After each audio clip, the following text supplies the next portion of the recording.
A good Saturday. So my name is Chidima Okoli. Like Peter already said, I run Finlit Africa, which is a digital financial education company that I started for young people, like for young people like myself, because I saw that there was kind of like a gap in messaging, right? So um, typically when you listen to financial news, um, it's always laced with very grand words and words that you cannot understand, right? It's not relatable, and that was an issue for most young people. So I wanted to kind of like um, provide financial education in a way that is very easy to understand for people like myself, people that are young, and people that want to, learn about the financial market. And basically, that was how I started Things Africa. Yeah. Aside that, I also work in the venture capital industry as an analyst. But basically, today we're talking about personal finance, like Kito already said. So I, I was told I was speaking for 30 minutes, and then afterwards would have questions. So while I speak, if you have any questions, just kind of like um, note them down and then let me know afterwards so that I would answer them. Cool.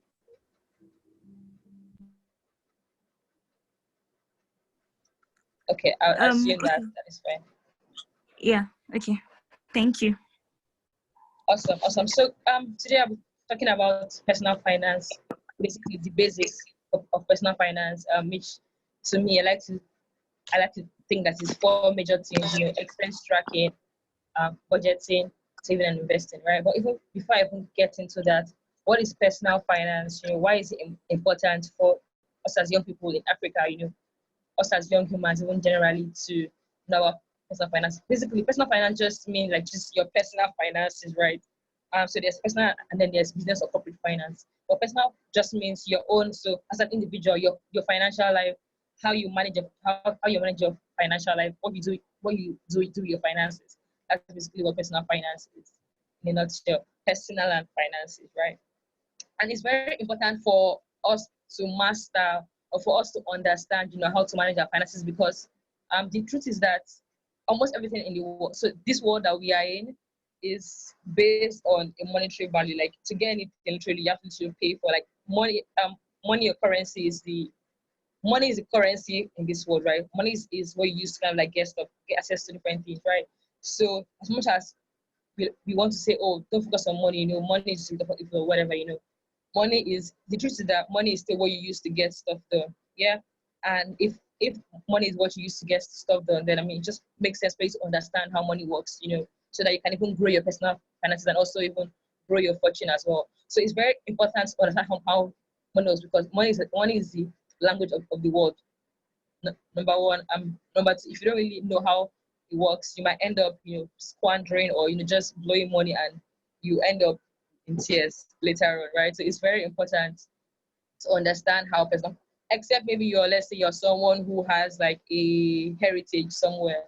Like I mean you don't need to work for money. You already have like some money that has already been stored for you. Maybe like they're like royalties. So you don't really need to do much work. If that is you, then I mean, thank God for you. But if you're like every other person, like every other normal person who literally has to work for money, who literally has to, do stuff to get money to pay their bills, then you need to also understand because if you're just getting money and you're not keeping the money or you're not growing the money, then just like pouring water in a basket. And when you're not able to work anymore, you're like back to ground zero, right? So it's super important to take your finances very seriously, even as young people, because like your youth is like is your prime. I mean, I believe that your youth is your prime time, to work hard and kind of like secure the bag and that's to create structures for your financial life even as you go on. So with that basics being said, I'll dive straight into the principles of personal finance, which as I said earlier to me is based off on four main blocks, four very important blocks. one is expense tracking, the other one is reducing and saving and investing. So for expense tracking, what is expense tracking? Basically, it just means, knowing where your money went, like tracking your expenses, recording your expenses, right? If I ask someone here, let me see, should I call it any name? Okay, I'll just go on. But if I ask, like, so usually when I speak to young people and then I ask them, can you tell me how you spent can you tell me how you spent money in the last 1 month? Can you tell me like where your money went to? Can you tell me like off the top of your head how your money was spent in the last 1 month? Like what did you spend it on? Can you just give me like a high level breakdown? Yeah. And most people they don't know. They're like, oh, I don't really know. Like I don't know where my money went to. Or again, if you're someone that you always don't know where money went. Like at the end of the month, you're always like, like is someone sharing my account with me? Or like is someone like does someone also have access to my ATM card? Because your money always disappears. You just don't know where your money goes to. If you're someone like that, it's probably because you're not tracking your expenses, right? And you know what they say, when you don't track something, you cannot really tell. Like if you're not tracking something, you don't know where it's faulty and how to stop that fault, right? So it's very important. Like when you spend money on a regular basis, you should always record how much you spend. It's super important because that is how you know where your money is going to part time, and it also helps you because at the end of the month you can now see, oh, okay, my money finished because I spent X amount of my income on food. I spent Y amount on clothing. I spent X amount on seafair. Having that breakdown also helps you to see where you're spending so much money on, and to also like if you think that you're spending so much money on one thing, you can now like reorganize your spending. But if you're not tracking your expenses, you won't know. If you don't know where your money is going to part time, you won't know. Basically, you won't know. And I'll give you an instance. When I was in uni, I used to be a coke addict. I still am a little bit, but I kind of like gotten better with it. So coke, by coke I mean the drink, not the other coke. Yeah. So I used to like drink coke a lot. Literally, I drink like maybe like 4 to 5 coke in a day. It was that bad, right? And I think I just noticed that like my money to like finish very fast. I just don't know who my money was going to. I was like, what, let me even start. This was like year two, I think, or year one. I was like, let me even start tracking my expenses. And when I did that, so I did that for 1 month. Imagine my shock. I never knew that I was spending so much money on Coke because Coke was one bottle was 100 naira. So that's like at least 500 naira in one day. And I never knew that I was spending so much money on Coke until I started tracking my expenses. I was like, Shilima, as in you don't even, like you don't own your father does not own Coke, the company. You don't own shares in Coca-Cola. You're not working for Coke. They're not paying you dividends. So why are you spending your entire money? Like as in it doesn't make any sense. And I think as for us as young people, the sooner we start to like switch our mindset from just being a consumer to also being a beneficiary of these companies that we love, I think the better for us. So I was like, I'm spending so much money on Coke. I don't even own Coke shares. So why am I spending so much money on Coke, right? So of course I had to like kind of like cut down on how much Coke I drink on a daily basis. But if I wasn't tracking my expenses, I would have never known. I'd have thought that, oh, maybe it's like a demon sharing my money with me. But because I tracked my expenses, I was able to know, that okay, this place is where you're spending too much, cut it down, and then use that money to do something better, right? So when it comes to tracking your expenses, you can do it two ways: either through the regular paper and pen method, or you can use apps. These days, there's so many apps that can help you track your expenses. I use an app called Expense Tracker. On my page on Instagram, I've done like a review of that app and the script that tells you how it works. Yes, I use that app and it's a very simple app that so every day at the end of the day I just impute how much I spent. So let's say today I spent 1K on Uber, I spent 500 naira on, let's say, food. I spent X amount on it. Just put it in the app and then the app just help me to store it. And at the end of the month, the app shows me like in a graph form, or pie chart or whatever. It shows me, okay, Chidma, this is how much you spent on food, this is how much you spent on tipping, this is how much you spent, So I can see it over a period of like 12 months and see, okay, in January I spent X amount of food. In February I spent way more than January. Where was that? And it shows me over a period of time, so I can now make an informed decision and see where to cut or where to spend more on, right? So it's super important to track your expenses. It's like the first block of being financially intelligent. if you don't know where your money is going to, you cannot really tell your money where to go, right? You need to know where money is going to first. To be able to tell it, okay, this is where I want you to go. So it's super important. Aside expense tracker, there's also an app called Rich Find Rich. It is okay. So I fell lower. You can't hear me. It's because you just joined. Can every other person hear me? Yes, I can. Yes. Okay, so maybe Okay. because you just joined, are you okay? Okay, so I'll just go on. Yes, so I was thinking about another app called Find Rich. It's also an app that helps you track your expenses as well. It's a Nigerian app, so for them, what they do is that if you're someone that like you feel like okay every day trying to impute how much I spend every day is very stressful. This app kind of what helps you. So they ask you for access to your phone, to your SMS, and then so let's say you enter Uber and then you pay with your card. When your alert comes into your phone, the app reads the alert and then they close the alert on the app, right? So that okay, so someone has to mute. Someone has to mute. Speaking. Okay, please mute guys as you come in. Thank you. Yeah, so basically that app is for people that you don't want. So let's say you don't want to actively be imputing how much you spend every day. You can use that app through reading your SMS. The app is able to impute that and tell you, how much you're spending on a daily basis. Okay. Please, can everyone else mute? Okay. Thank you, Olaita. Let me just do it here. Okay. Okay. Can I go on?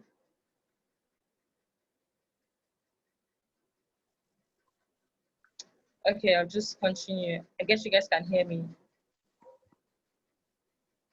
Okay. Yes. So that is Okay. that is. Can everyone hear Chidima?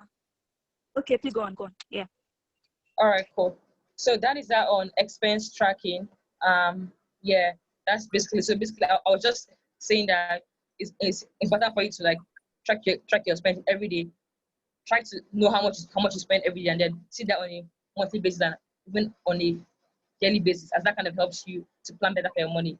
Moving on from that, my second point was budgeting, right? So when it comes to budgeting, people sometimes feel like, oh, it's a very hard thing to do. It's very, it's very technical. It's not technical. It's very, very simple.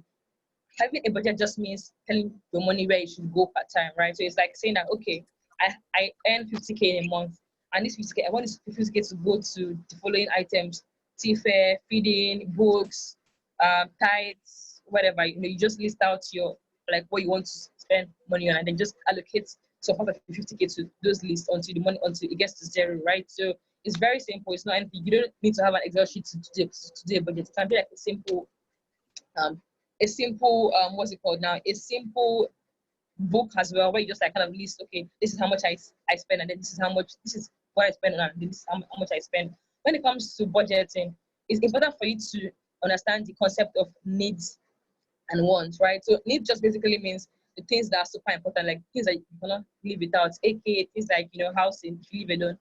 So like housing, your feeding as well, tea fare, because you need to pay to move around, clothing. I think those are like the four major things I would say are needs. So some people say that internet data is a need as well.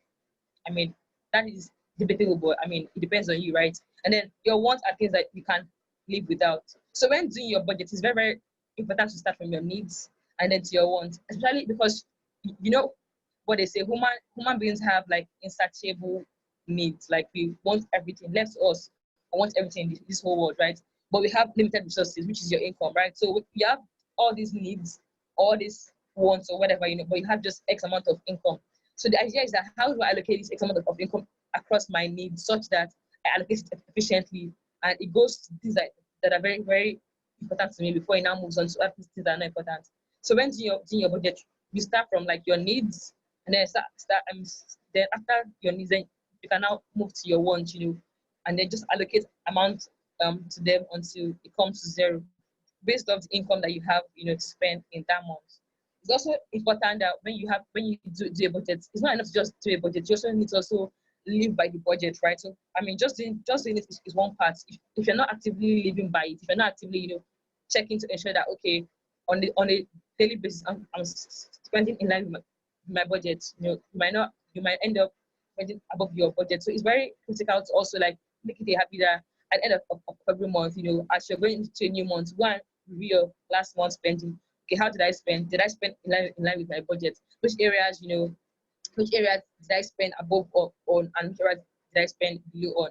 Is very important that you do that. But I think it's also good to also know that a budget is just basically an idea or a framework that tells you where your money should be going to part time. It's like that's the simplest way to think about it. Like it's just an idea that, and again, your budget shouldn't be very like it's not like it's not set in stone. It can change, right? It can change sometimes. Just ensure that the changes are not like so much.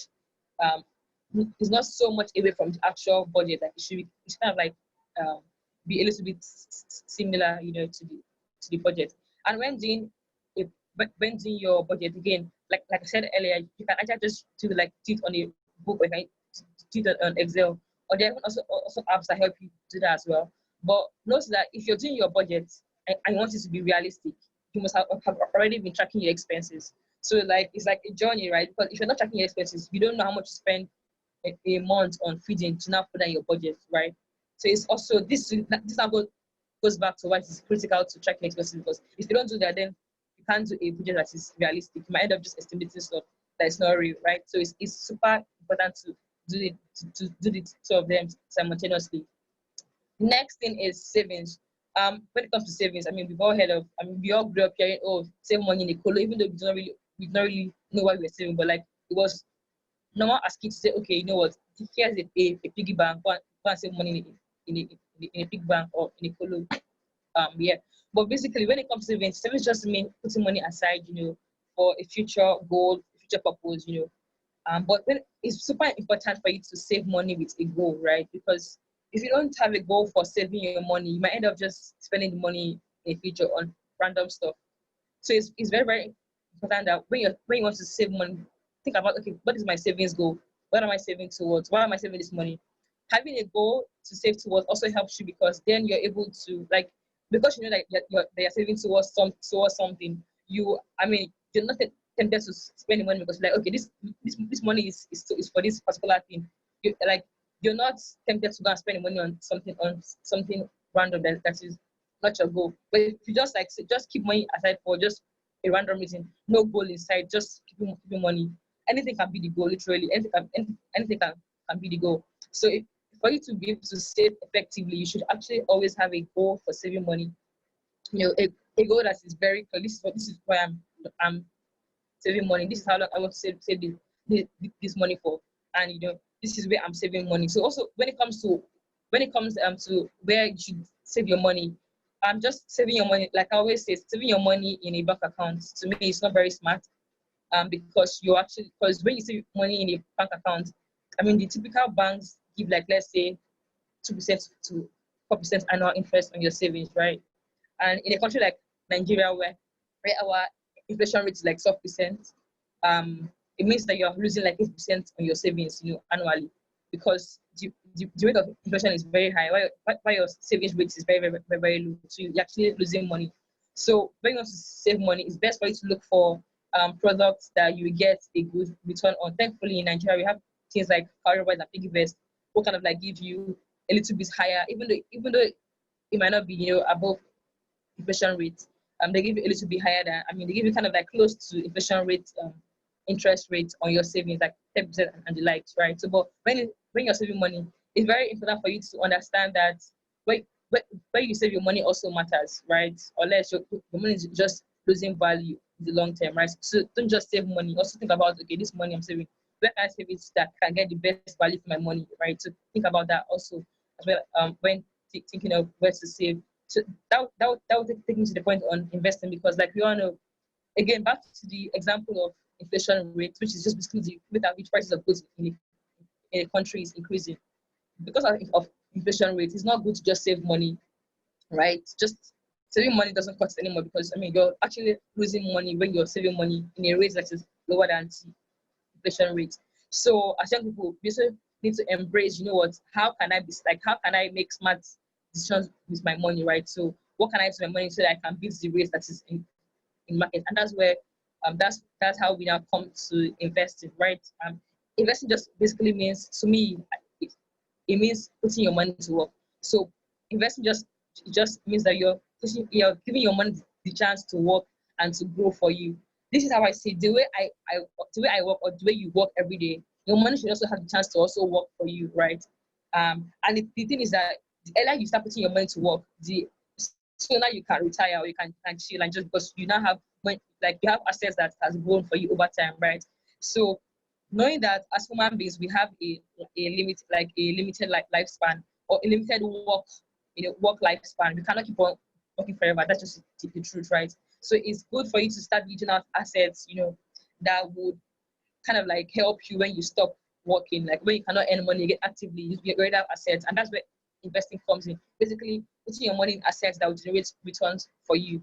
Um, but I also know that people always, people don't kind of understand investing. To them, it's like, oh, it's very hard, it's very like, it's risky. If you grow up with parents who put money in the stock market when we were kids, and then that crashed, you don't always hear that, oh, all these finance people, I don't trust them. The market is, I mean, is a scam, all that kind of stuff. Of course, there are scams in the market, but like, you should. So it's not up to you to kind of like look for solid investment options before you put your money in. But before I even go to that, just to talk about some things that you should do before you start investing money. Yeah, the first thing I'll say is to also have an investment goal. Also super important. Having a goal is super important in anything in life, because if you don't have a goal, like you're just literally just acting like you're just moving wild if you don't have a goal, right? So it's very important for you to have an investment goal. As that also tells you, where to invest your money. Also, it's also to know how long you want to invest for. So when it comes to investing, there are like short-term and long-term options. Short-term being like 0 to 1 year, and then long-term being 1 year and above. Some people say 0 to 2 years. I mean, it depends on you. But it's very important to know how long you're investing for, because um, investment options are also like, they're also time bound, right? So imagine if you're investing, let's say you're investing for, let's say, what can I say now? Let's say you want to start a business in December, right? So that's like in the next 6 months. And then you go and put your money in the stock market, which the stock market is a long-term market. It means that because the stock market is a long-term market, sometimes it is actually not profitable in the short term. Like it works better in the long term. So if you're someone that you need this money in 6 months time, and then you can put the money in the stock market, and in December the market is doing badly, because the market always goes up and down. You might not end up saying that you actually lost some money, and then you will not say that, oh, this thing is a scam, I lost money. No, it's not a scam. You put the wrong money in the stock market. So it's very important for you to understand that when it comes to investments, there are short and long term assets. So how long do I want to invest for? How long this goal that I have, how long when do I want to make this goal? How long do I want to invest for? Then how long you want to invest for will also kind of like, it will influence your choice of investment. Very important. Also, knowing your risk profile is also super important before investing money. So I'm talking about what you do before investing. I'm aware that someone will speak about actually investing. So I'm just talking about what to do before putting your money in the market. So knowing your risk profile is just basically, as human beings, we all have a risk profile. That's just the truth, right? So we are either low risk, so risk averse, we are or high risk, that's risk seeking, or risk neutral, just medium, right? But everyone has a risk profile that they fall into, and it is very important to know your risk profile, because investment options also have different levels of risk. Some are low risk and some are high risk, and some are just medium risk, right? So if you're a low risk person, that means you should be looking for low risk assets to invest in, right? If you're someone that, that if you hear tomorrow that your portfolio has lost, let's say, 10% in its value, you're like, oh my god, kill me, like I'm dead, like today is the day that I'm going to meet my ancestors, I'm dead. That means you're like a low risk person, and you have no business investing in high risk assets, right? So knowing your asset, your risk profile is super critical, as it helps you to also to decide on what to invest in. If you're a low risk person, you probably should just stick with things like treasury bills or things that are safe, like government bonds and the like. If you're a loan person and then you're putting your money in forex, even stocks, it's probably end in tears because like you don't have the guts to stomach that kind of volatility that those markets are known for, right? So it's very critical to know your risk profile and then use that in choosing your option, to invest in your asset class to invest in. Then the last thing I would say is also how much you want to invest in, right? Again, I like to debunk the myth that says that you need to have like 1 million naira or so to invest. Like you need to have so much money to invest. You don't need to have money to invest. With 5K or even there's so many platforms that allow you to invest with $10, right? That's like 36. Okay, let's say 450. In today's value, right? There's so many platforms that allow you, invest with small amounts, right? But it's also important to know how much you have to invest and then how you want to invest, right? And here's what I mean. If you're someone that says, okay, you know what, I want to invest in real estate, like I want to own houses. I mean, houses like are very good assets, that they are physical and then I can see them. Awesome, good and fine. But you do know that housing is very capital intensive, right? So if you're like a young person that is to just like trying to kind of like make some money, I said that you want to invest in housing. It makes sense, but because you don't have the money, the budget, to back that up, you can't really do it, right? Maybe, unless maybe you never can look for like an investment club and then where you guys put your money together. But basically, it's also important to know what is your budget for investing, as that will also help you with your choice of investing, right?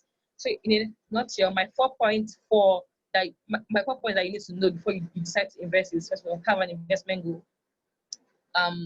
Have a timeline, like know how long you want to invest for, know your risk profile, super critical, and then also know your investment budget, and basically how much you want to invest with, right? Finally, I'd like to say that when it comes to investing, think about it as a long-term process. It's not a one-off. It's not MMM. It's not like something that you invest today and then tomorrow you get a return. It's not. I mean, that's not how it works. Like I always say, if an investment option sounds too good to be true, it probably is too good to be true, right? You cannot get an asset that gives you 300% return in a month or 2 months. It's not possible. It's not possible. It's just not possible, right? So when you hear people that say, "Oh, come and invest with us today. I'll give you double your money in 2 days or in a month," you need to like run because most likely it's probably a scam. So it's very important for you to do your own research and do your own due diligence before investing your money to ensure that you're not going to lose your hard earned money while trying to grow the money. So I'll just stop here. In a nutshell, I spoke about 4 major things: expense tracking, budgeting, saving, and investing. So if you have any questions around that, please let me know in the comments. Thank you. Thank you very much, Chidima. Thank you so much. That was very insightful.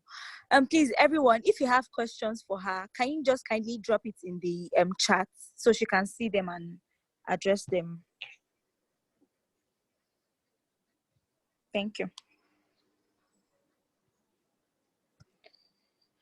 Okay, I can there's a question. see one. Okay. So person asks, what are the names of those platforms you can invest in with same account? What do you mean by with same account? I'm not sure what you mean by with same account. Okay, maybe you meant with small amounts. I don't know. But basically I was talking about, I had said earlier that there's some platforms that allow you invest with $10, right? And I was referring to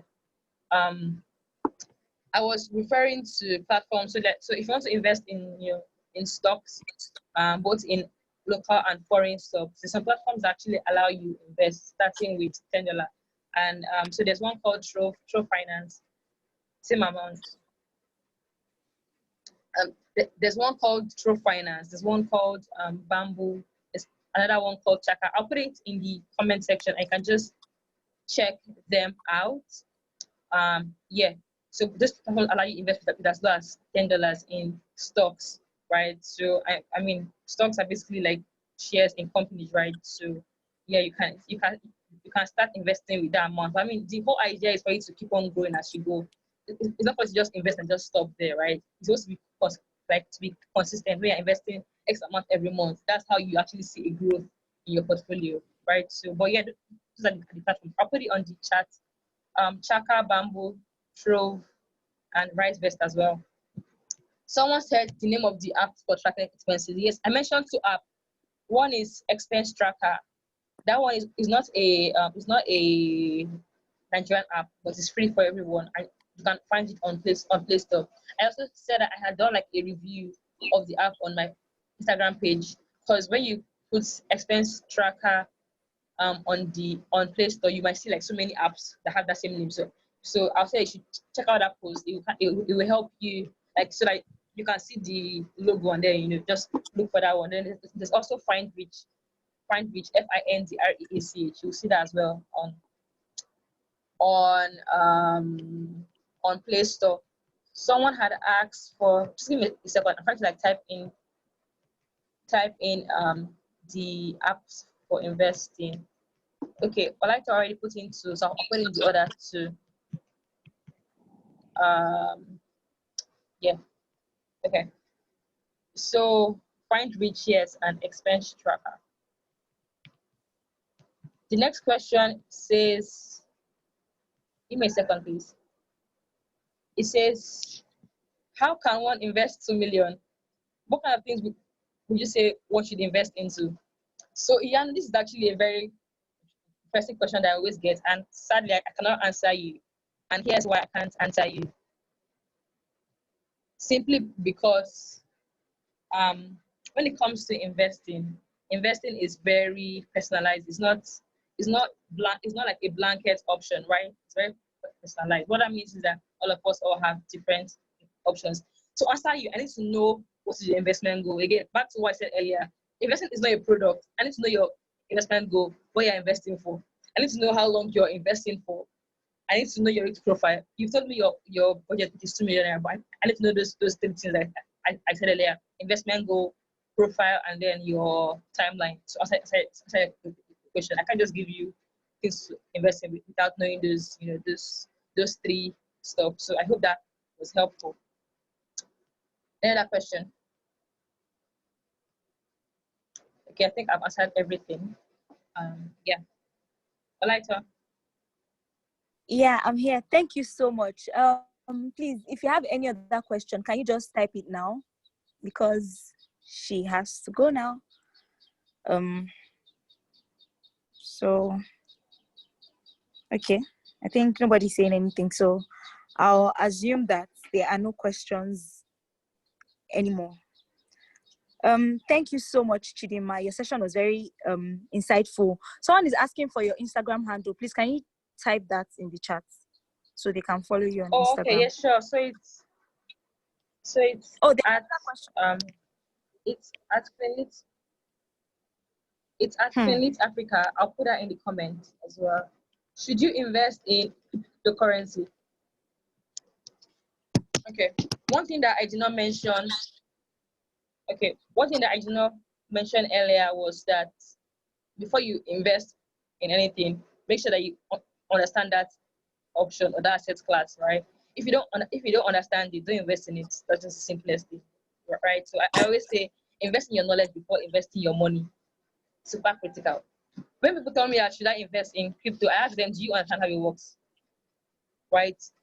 Do you know okay, also my opinion on Forex. So Forex and crypto, I'll talk about them together because they are both very, very high risks and volatile assets. So I'll answer them together, right?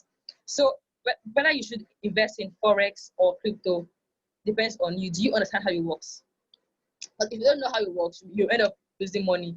I think that we like to, we like to look for advanced or things that are like, because of the idea that okay, I can get fast return in this thing, and so we leave things that are like we leave things that we leave things that are legit and things that are easy to invest in to go and look for harder stuff. People that do forex and cryptos are people that are professional investors, people that have been investing for a period of time, like they understand how it works.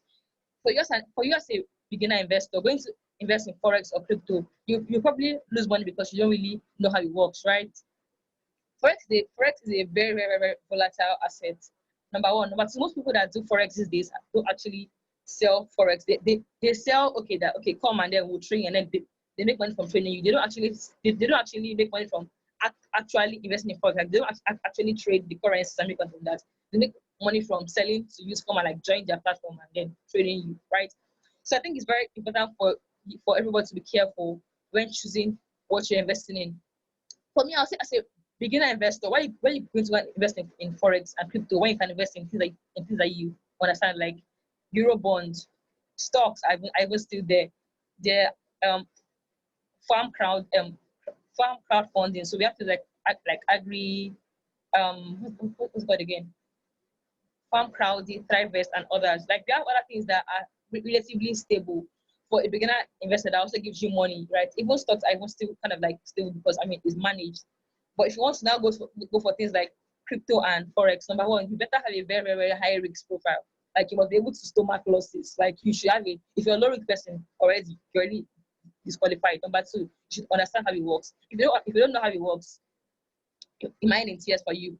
Even if you want to give someone money to help you trade, ensure that they actually like they also know how it works, because I mean most people that trade forex don't actually trade forex. It's just like they sell tradings and then they don't actively trade forex itself, right? But if you want to delve into those things, I would say go and do your research. If you understand how it works, then by all means go ahead. But if you don't know how it works, I would advise that you delve into things like that. I would say that you should, because again, this when it comes to investing, it's a journey, right? So you start from small and then you grow from there. When you start um, investing in things that are like relatively safe, you're able to also grow your confidence, and then you now grow until you get to like high classes like forex and crypto. I mean, you can't just like if you have no idea about even how investing works, and then you want to go and do forex or crypto, you might end up losing money, right? And then you say that, oh, investing is scam, right? So basically, in a nutshell, do it only if you know how it works, and then if you have a high risk profile, for it. I saw one question around: would I advise you to invest? Okay. Yes. So it's always very critical to have a financial advisor. It's always important because they are usually people that they are professionals. They understand the market very well, so they can make informed decisions. But with that being said, I think you can also learn how to invest for yourself, right? Um, yes, you can seek financial advice, very important, but also you can also, because I mean, when it comes to investing, it's very like it's not rocket science. You can also learn by yourself. And how do you learn? By investing in safer assets, and then grow from there. I have friends who some 2 years back didn't know they didn't know how to invest, but like just through being friends with me, they're able to start investing in like low risk assets, and then now they're now even confident to to try and invest in higher with assets as well.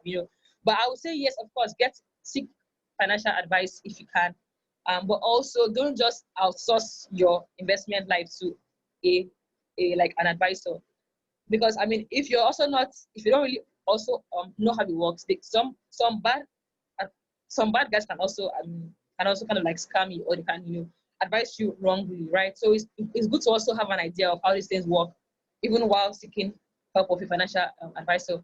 But with that being said, if you want to invest in low risk things, like I mean, like let's say treasury bills, or let's even say agriculture crowdfunding, you don't really need an advisor for that. Just as a person, as long as you're dedicated to learning about investing, I think you'll be fine.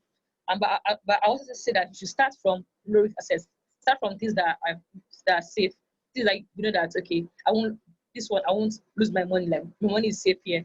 Just start from those safe assets, and then grow on from there. If you can get this service of an advisor, by all means go for it as well.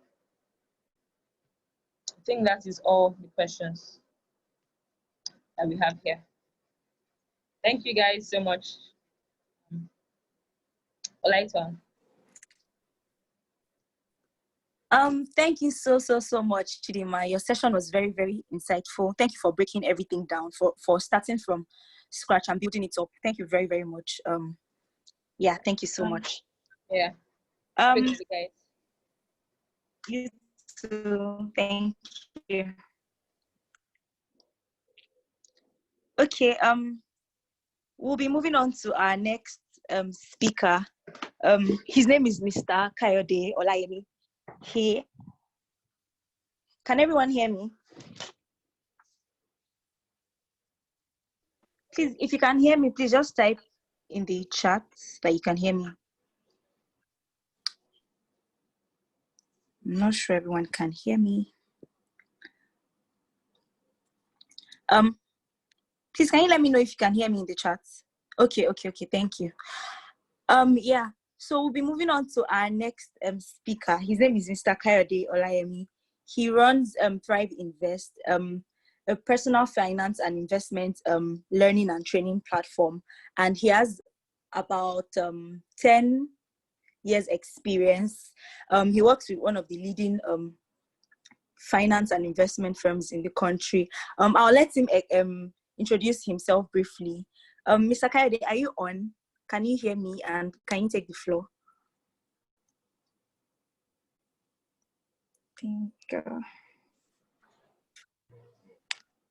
Okay. Okay. Hello. Okay. Yeah. Good evening.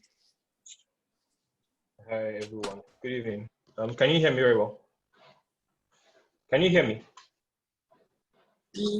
Yeah. Yes, we can. I can. Okay. All right. Excellent. Okay. Good evening, everyone. Thanks for inviting me to this event. I was listening to the conversation with Chidima earlier, and it was quite interesting. The things that she was saying, and I think that they're very important for us to. Was a good foundation for what we're going to talk about next. Lighton was introducing me earlier. So my name is Kayode Olayemi. I run Thrive Invest. My day job, I'm a stockbroker. I trade equities for local and foreign institutional clients. Okay, so what that means is clients who investing in Nigerian on the Nigerian Stock Exchange. I help them execute their mandates to buy or to sell stocks. So that's what I do from 9 to 5. And then every other time I'm running Thrive Invest, financial and personal finance and investment education platform. So, I mean, I don't know if I can go ahead with my presentation later. Yeah, you can. Okay, how many minutes do I have? What is the time?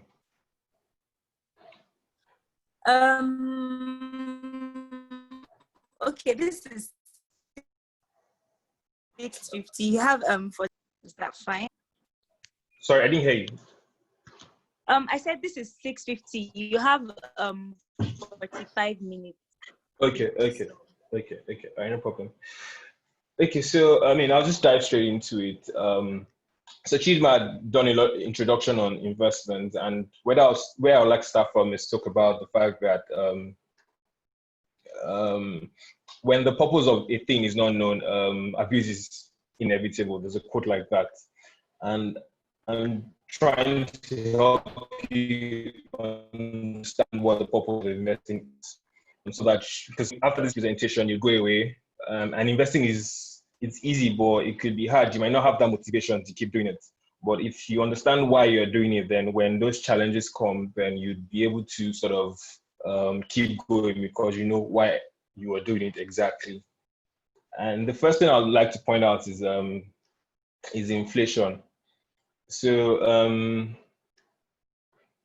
I think it was the last time the minimum wage is still 18,000 technically. I know it's been increased, but some states haven't actually started paying it. So we can say it's still somehow 18,000 minimum wage in the country. And it was Obasanjo's administration, I believe, that took it to 18,000. Obasanjo left Aso Rock in 2007, and this is 2020, and minimum wage is still at that level. But I don't know if there's anything that you buy that is still at the price it was in 2007. So that's inflation. So the income has remained at 18,000 naira minimum wage, whereas every other thing has gone up in terms of the things that we buy. But what investing does is allows your money to keep up with inflation. So you're earning money from you have that salary of 18,000. You're earning interest on it. You invested it. You're earning interest on it. So it sort of gives you that ability to catch up with inflation, especially if you've invested it in an asset that gives you an interest rate that is above inflation. The second reason why we invest is devaluation. So we all know the story of Nigeria. The exchange rate has gone from $1 many years ago, a few months ago, and now we're at 450. So what investing does for you is allows you to your money to keep up with inflation. So especially if you've invested in dollar assets or hard currency assets, dollar, the pound, euro, things like that, investing allows your money to keep up with those changes in inflation. And another thing is freedom to choose your life is what investing does for you. I'll share an example of something that happened to me a few years ago. I had where I was working, I sort of wanted to leave, and I did not have a job because I wanted to do certain things. But because I had some investments that I'd put aside, I was able to sort of resign, go do courses, complete my professional exams and things like that. And then I was ready to come back into the labor market. And I was out for about 6 months. And nobody knew that I wasn't working because nothing about my life stopped, because once I resigned, I went to the bank, got some money out of it, some money I'd invested and all that. And I was able to continue living my life. So it gave me freedom. And two other things I'll say is allows you to build wealth, which sort of ties up everything. You're investing, you're getting returns, your assets are growing. And then lastly, I'll talk about an exciting venture. So we all know about Facebook, how Mark Zuckerberg invited 5 of his friends, and I think only about 2 showed up. Now, they invested in that business, they're part of something exciting, and eventually they're able to reap the rewards of it. Those 2 guys are billionaires right now, along with Mark Zuckerberg. So that, in a nutshell, is the purpose why we're investing. We're investing so that we can grow our money. To me, that's what the investing is about. Now, I'd like to talk about us having a proper perspective of investing, because sometimes a lot of people have a wrong mindset to it, and I like to shape that mindset in the right way I think it should be. So earlier on, someone asked a question about having either 200,000 or 2 million naira to invest, and asking for what to invest in. Now, a lot of people, I mean, in my job, I get that sort of question very often. Someone has money, what is a good investment I can do right now to get some good returns in 30 days, things like that, questions I get. And it comes from the mindset that investment is a product. And investing is not a product. It's a plan. It's a system. It's things you do, different things. So it's not just that you bought a stock or you bought a bond or you invested in treasury bills. It's the whole thing. So some things, you have a plan where you've allocated some things to all those different asset classes, and you're looking at it as a portfolio. That is the right mindset to it, and I'll explain why. I can easily in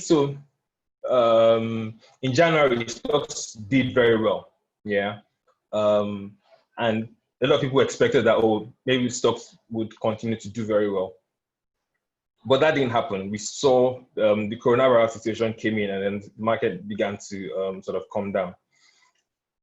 But for me, I'd expected that it's likely that we'll see something go wrong.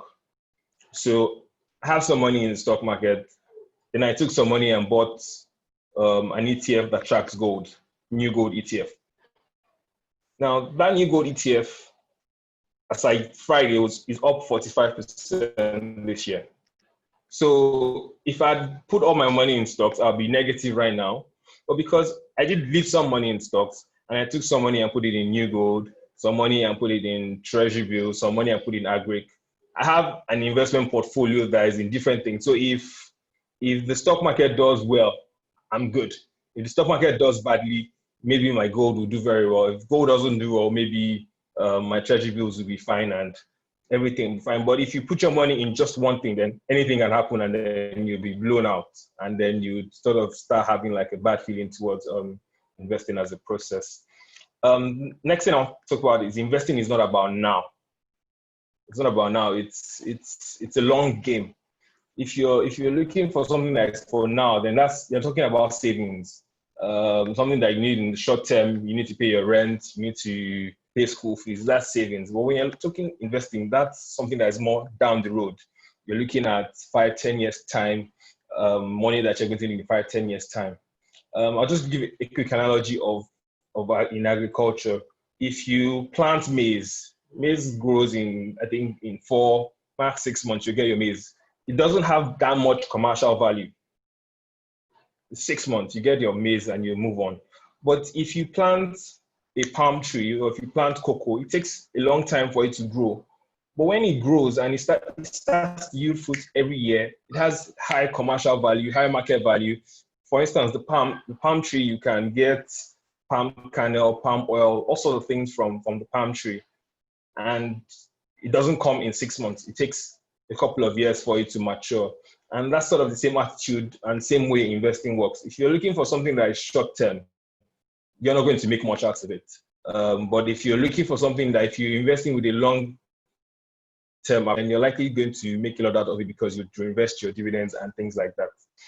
And lastly, investing is not a silver bullet. So a lot of people think that they should come to investing and it's going to fix their financial situation and then they'll be Dangote tomorrow. I'm sorry, not necessarily, because, and I'll explain why. If the stock market does, if you guys are following the news, there's a stock in the US called Hertz. He declared bankruptcy and then I think he gained about 800% or so in the last couple of days. If all you have is 100 naira or $100 and you invest it in that stock, you're going to get 800% on $100. But if someone comes and invests $1 million, he's going to get 800% of $1 million.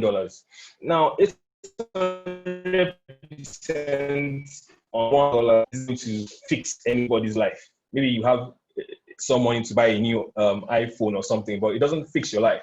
And what that tells me is your career, your job, things that you do are very, very critical. How much you're able to save. Your savings rate is very, very critical, even beyond what you're investing in and how much return you get from your investments. So the reason I just put this is just so that you can have a proper perspective to investing. Investing is there to grow your money. Your career, your job is there to help you earn money and sort of have more money to invest, and then you can enjoy the benefits of investing as you go along.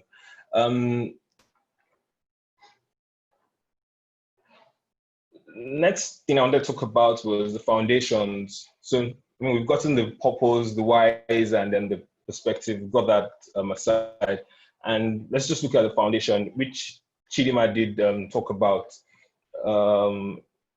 Before you invest, you need to have like emergency savings of 6 to 9 months of your living expenses saved up in a savings, in a sort of liquid investment, you know. And the reason is that, like I said, market goes up and down. It can be very volatile. So I imagine like you've put all your money in the stock market right now and the stock market is down. If you sell now because you need cash, you're going to be losing money. But if you have an emergency savings, in this sort of season where we are in, you can draw from those emergency savings to sort of tide you through. And then hopefully the market picks up in a bit and then you're all good again. So before you start investing, you need to have that sort of sorted out. Well, in Nigeria, another thing in Nigeria, a lot of people don't have student loans, but if you do have sort of any high interest debt loan, you need to sort of get that sorted. For instance, if you have a loan that is charging you 20 or 21% per annum, and your investments are giving you 10%, mathematically, it doesn't make any sense to do that. You need to be sort of clear out that loan and then focus on your investments. The next thing is risk appetite.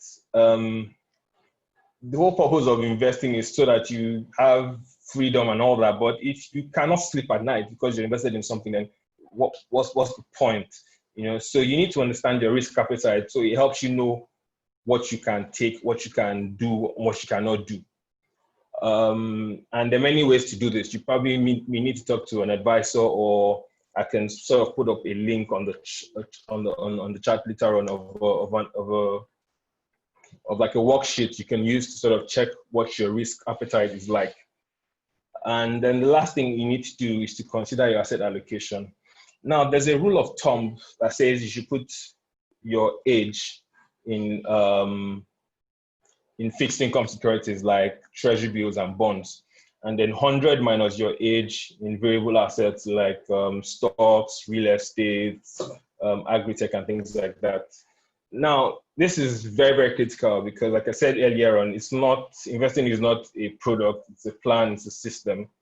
Now, at this point, I'll say that once you have your emergency savings sorted, you've done your risk appetite. Usually your risk appetite, once you've completed that risk appetite questionnaire, if I forget, it sort of gives you an idea of what your asset allocation should be like. Yeah, so that's the way those questionnaires and worksheets are done. Now, like I said, there's a rule of thumb that says you should put 30, your age. So if you're 30 years old, you want to have 30% of your money in fixed income, which is treasury bills and bonds. And then 70%, which is 100 minus your age, 70% would be in things like stocks, real estate, agri-tech, and things like that. That's a rule of thumb. If you have access to the risk questionnaire, you might find that the allocations are slightly different. Now, once you have this covered, then we can now start going into the different asset classes, how you then now sort of build your portfolio. So personally, I think that for a lot of people, the easiest place to start investing is in things like mutual funds. And although I really believe that, like Chidima mentioned, you can do it yourself. For instance, I would not buy a money market mutual fund because I know that I can buy the treasury bills myself. I can buy the commercial papers myself. But if you're new to it, it's a very good place to start because you have money market mutual funds, you have bond mutual funds, you have stock mutual funds, you have dollar mutual funds, and gold ETF, things like that. So what those things do is that there's a professional managing it. All you do is at the end of the month, you debit your account, your bank account with 10,000 naira, 50K, 100K. It goes into these different mutual funds, and then those professionals behind the scene are sort of managing the money on your behalf. On my blog and on Instagram, I did something called the model portfolio for a first timer, how to structure a portfolio. I'll probably share that link, but I'll just run through it. So basically, it starts with the rule of thumb of 70-30. So if you've said that you're putting 30% of your money in fixed income, then what you need to be buying is a money market mutual fund and a bond mutual fund. So I'll just put numbers to it. Assuming you have 100K to invest, then you need to put like 30K in fixed income, which you can divide between your money market and a bond mutual fund. So a money market mutual fund is one that buys things like treasury bills, commercial papers, investments that are for maximum 1 year. Those are money market instruments. They mature in 1 year. They are sort of safe, guaranteed, almost guaranteed, especially treasury bills. It's the federal government that is borrowing money from the federal government of Nigeria, that you get your money back with your interest. And then you have bond funds. Those are bonds. Bonds are investments, are like loans to the government or to companies that are for more than a year. 1 year, 2 2-year bond, 3-year bond, 30-year bonds, things like that. So these bond funds buy into these bonds for the government and even other companies, and you sort of have that your fixed income bucket sorted. Now you have 70% that you want to allocate to stocks, to variable instruments. So you can also divide this by as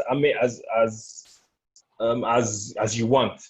So if you want to buy stocks, there are stock mutual funds you can buy. You can put maybe 20% in the stock mutual fund. And again, before I continue, I just want to say that, like I mentioned earlier about dollars, investing in dollars. Now, when we say stocks, I don't mean only Nigerian stocks. I mean stocks, both Nigerian stocks and international stocks. Yeah. So you may decide that you want to put, say, 40% in stocks. You can then divide it into Nigeria 20, international stocks 20%. Yeah. So there are mutual funds that allow you to do that, buy a stock mutual fund. And then you can start to add things like agri-tech to it, the farm crowdies and things like that, and stuff like that. Once you have this done, you have your portfolio built out. You can then need to set things like reinvesting of your dividends. When you get a dividend, you reinvest it. Regular investing. So if you have an increase in salary, you put more into it. Things like that. That's pretty much how your portfolio grows over time. And then, like we talked about, your asset allocation being 30% fixed income, 70% equities. You're sort of going to find that if you're using the rule of thumb, for instance, next year you're going to be 31. So your asset allocation needs to change. Or if you're using a questionnaire, maybe next year you're more risk tolerant, then your portfolio needs to change from 70% in fixed income to maybe 80, or those things like that will happen. So you need to constantly monitor your investments to see that they're in line with the asset allocation you want at that particular point in time. Another thing I'd like to talk about is, which Chidima mentioned, is investment scams, things like that. If it is too good to be true, it's probably not true. So we know inflation in Nigeria is like in the teens. So that's a good benchmark for investment that is appropriate.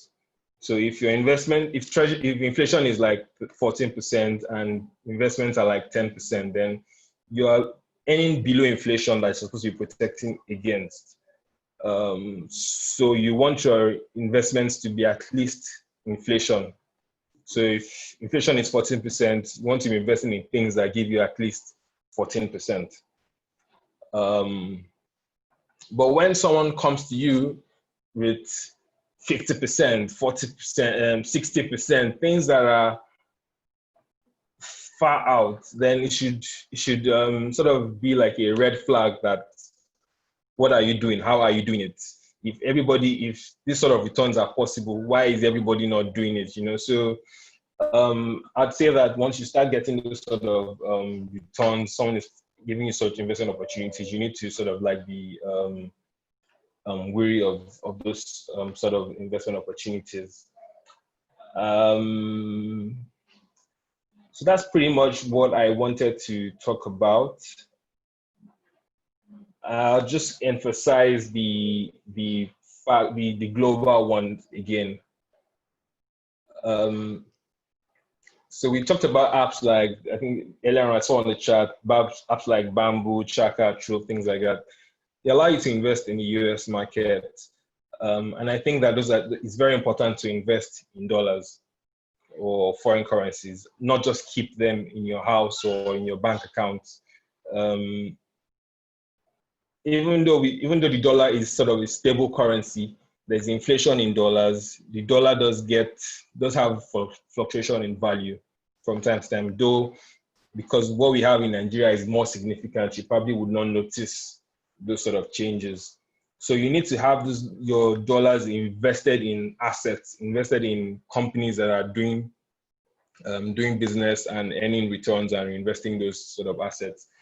And there are two major ways you can invest in dollars in Nigeria today. You can invest in dollar mutual funds or Eurobond funds, as they call them. And what these are mutual funds that buy into bonds issued in dollars. So the Nigerian government, sometimes they borrow dollars. Some of our banks borrow in dollars. You could those Eurobond funds invest in those things. That's one way to invest in dollars. The second way is through the apps that I mentioned earlier, where you can buy US stocks and things like that. Now, personally, I think that a good way to start is to buy. I don't know if you've heard of the S&P 500 index. That's the index of the largest 500 companies in America. So that's a good place to start. So there are ETFs that track that index. You can just buy into that ETF and allows you to enjoy the returns on those on that market. Some people try to buy a stock today, sell tomorrow, things like that. It doesn't necessarily work very well all the time for people that are not traders. And I'll explain why I think so. Imagine that you're a lawyer. Yeah. You've bought into a few stocks you think would go up, would do very well, and then you're in court when bad news is released into the market, and that stock is going to drop immediately. And you're going to lose money, and not because you don't know what you're doing, but because you were in court handling a case. You definitely would not be with your phone or with your trading app to trade the market and things like that. But me as a trader, that's my job. I'm doing it 24/7. Whenever if there's good news or bad news, I'm seeing it real time. I can react to it. Whereas you as a lawyer can't do that. So usually I'd say to people who are not traders to just buy into things like that, like an S&P 500 ETF, buy into quality names and not necessarily be swayed by the market movement where you're not necessarily going to make money on a consistent basis. You may do it, you may buy one stock today and sell it tomorrow, you make 50% return, and you think it's always like that. Sometimes it doesn't work out that way. You might be in court the day one of your positions is going to turn sour. So that's pretty much it. Just know why you're investing, which is to stay ahead of inflation, stay ahead of devaluation. I'm just trying to do a recap now. The purpose of investing is to stay ahead of inflation, stay ahead of devaluation, and sort of build wealth on a long-term basis. The right perspective is that investing is not a product, it's a plan, it's a system. You need to have your asset allocation right, and you need to think long-term. And then finally, you need to make sure you have your emergency savings. You need to have your high interest debt sorted. You need to have your asset allocation. You need to know your risk appetite sorted. And then you can start with mutual funds. And then as you learn, as you study the market, know about how all these things work, you join communities and things like that, then you can start sort of make those steps to build your own portfolio directly and not necessarily rely on mutual funds, because mutual funds come with fees, so if you can do it yourself, then do it yourself. You save yourself those fees. So that's pretty much it. I think we can do questions now. I don't know how we're doing with time.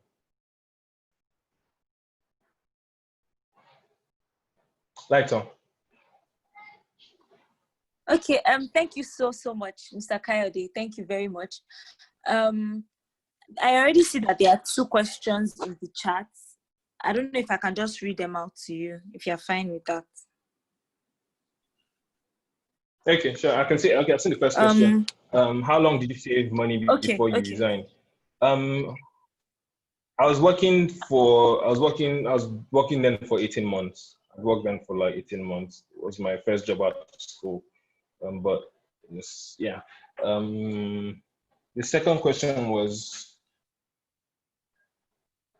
and now, a lot of things come into play. I mean, I was still living with my parents, so I didn't I didn't have that much expenses. So it wasn't that I had so much huge savings, but it was enough for me based on my sort of living my lifestyle at that time. However, I would not advise you to do such. I wish I didn't do that. But it was just an example to show that I had that freedom. I would not, if I could go back, I would not do that. I was interested in treasury bills that you mentioned, but when I read about it, I realized the minimum you need bank sell is 100K. Another article said there's a new bill, 50 million, I got discouraged. Okay, so the minimum is 50 million officially, but you have a number of platforms that are able to retail this thing. So they buy them in bulk and then they're able to retail them. One is iInvest, I-Invest. They're able to retail it, so you can buy as low as I think 5,000 or 1,000 on that platform. And I think also Wealth.ng allows you to buy in smaller lots than 50 million or even 100,000. So yes, you can still invest in treasury bills with a smaller amount.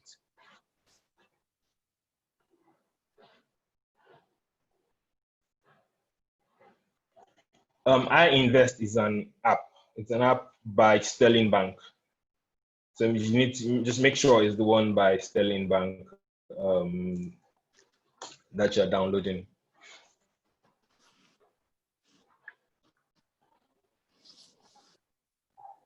Okay, so any other questions?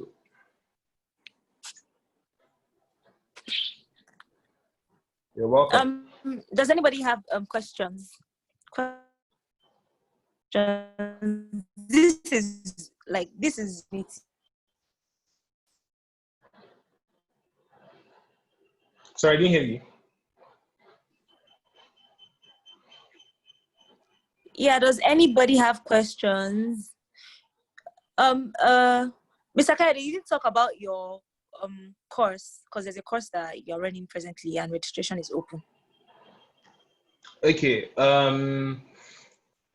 All right. So if you go to my to our website, thriveng.blog/courses. We have a financial capability training program. It's an email program with group learning sessions. So basically, we're going to be sending the learning instructions via email. And then there's a platform where you can sort of ask questions and we can debrief and talk about the things that we've learned.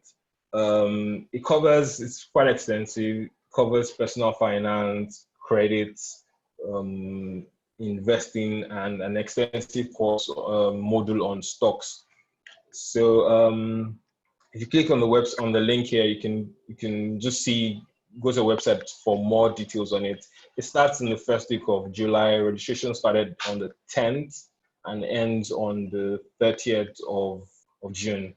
The idea behind it is basically to help us with not just the hows of all these things, but sort of set our minds in the right perspective, have the right attitude, have the right skills, and also know the right places to go to, right platforms you can use to invest. So that's pretty much what the course is about. And you should please check it out. And if you're on Instagram, if you're not following us, we are at strive_invest on Instagram. And you can sort of just go through the page, go through our post, you see answers to a lot of questions, and then more and more you get over time. All right.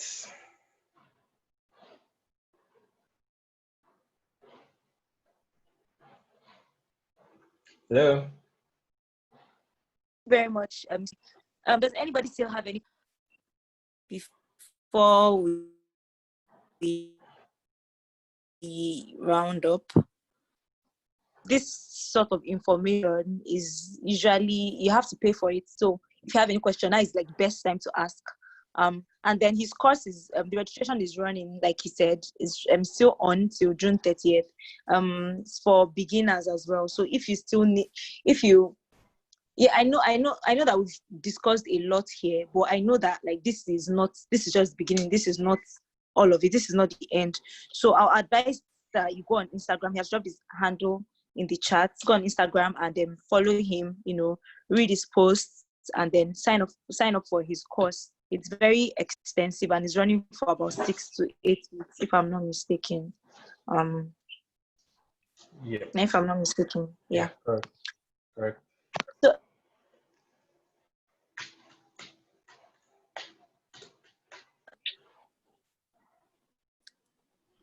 okay. You guys really understand investing, yeah? So that's good. That's good. And I mean, there's really no need to be. I don't know if people are sort of apprehensive about investing. It's something that it can be very easy. Like I said earlier on, to start with, mutual funds are a good place to start with. Just make sure that you're sort of dividing your resources in these different places. And as you learn more and more about it, so you need to, for instance, Chidma mentioned, don't invest in something that you don't know. As you read more about stocks, you can start to invest in stocks in a safe way. As you read about bonds or real estate, you can invest in those things in a safe way, because the most important thing is safety. Safety, really, to me, the most important thing is safety. Safety first, then return next. So I'm glad everyone seems to have a hands on it. Yeah, good. Okay. Thank you very, very, very, very much for your time and for sharing your knowledge with us. Yeah. So. Thank you very much for having me. Okay. Okay, somebody just asked a question. Bitcoin. I think the person wanted to type Bitcoin. Somebody just asked a question about Bitcoin or crypto. Let's just say cryptocurrency in general. Cryptocurrency. I don't understand. It seems it's something that seems to be interesting, but I don't understand it. So, but for me personally, I'll be very upfront. I did buy some Bitcoin, and it's a very small amount of money. It's just 10,000 naira. And the reason why I did it is just in case in 10 years' time, they say that Bitcoin is now one huge thing, So I don't understand it. So I'm not investing in it. It was just a speculative thing. It was just something that I did by the way. Do you understand? And that's my attitude towards it. They say it's a technology that changes the way we spend money, blah, blah, blah. The way the world is, a lot of things are going that way. So it might happen that the world starts using Bitcoin, and it may not happen. Things like that. It may happen, it may not happen, and but I just put that money into it. I think I bought Bitcoin and Ethereum. And this is like maybe 2-3 years ago. I have never checked it since then. I don't check it. I just did it in case in 10 years time it becomes a major thing. And then just like maybe if I bought Amazon shares in 1995 5 or so when he listed and be a billionaire now, something like that. So that's why I did it. But I don't understand it. I don't invest in it or trade in it. I just put the marker down on those things. That's what I did.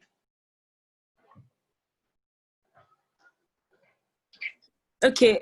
So I'll say basically don't what you are trying to say is that we should not invest in something that we don't understand. If there's no, to me, Bitcoin doesn't have any underlying assets. Like there's no tangible thing that backs it up. So I'll say don't invest in anything you don't understand. Invest in what you understand and what you know. So I think that's my own takeout from what you said. Pretty much it's just investing things you understand.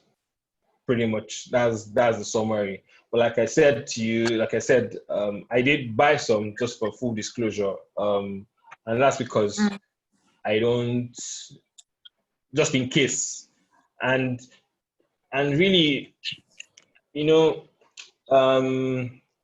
something called there's an idea in my head of something called like play money. Yeah. So you have your real portfolio, you have your real, that's your money, everything, those are your assets. And you're doing proper research, proper analysis with those things.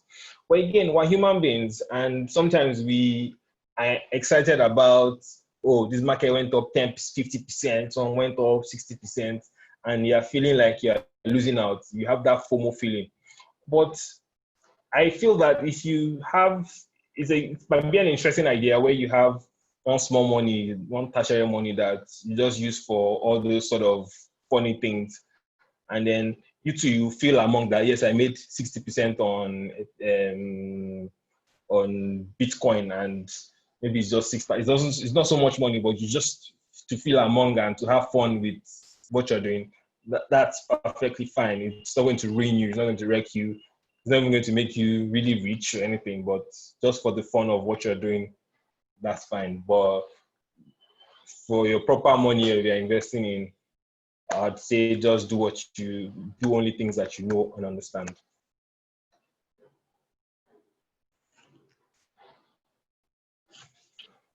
All right. Thank you very, very much, Mr. Kayode. We really appreciate your time and for breaking things down and getting us started on investments. Thank you very much. God bless. Please. All right. Enjoy the rest of the day.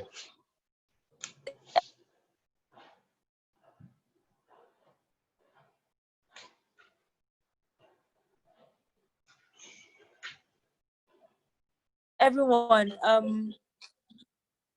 thank you. Please back regarding the session Saturday. Thank you.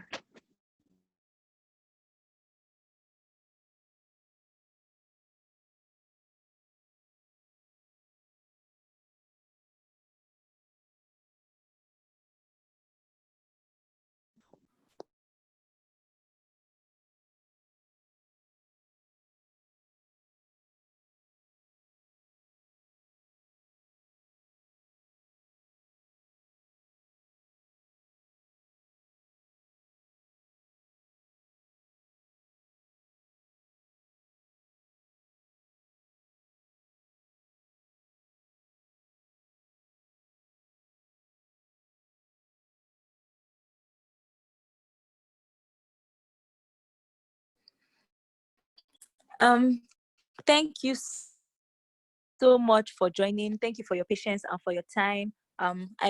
We hope that you guys learned a lot and you have you'll be able to get started on investing. Mr. Kayode shared something about the rule of thumb. I'm sure that it's a very, very easy pointer to get started on your investment journey. Please take note of all the points that were shared. The session was recorded, so over the next couple of days we'll try to see if you can send it out via email so that you can always go back to it and refer to it whenever you need it. Thank you very, very much for joining. Have a lovely evening.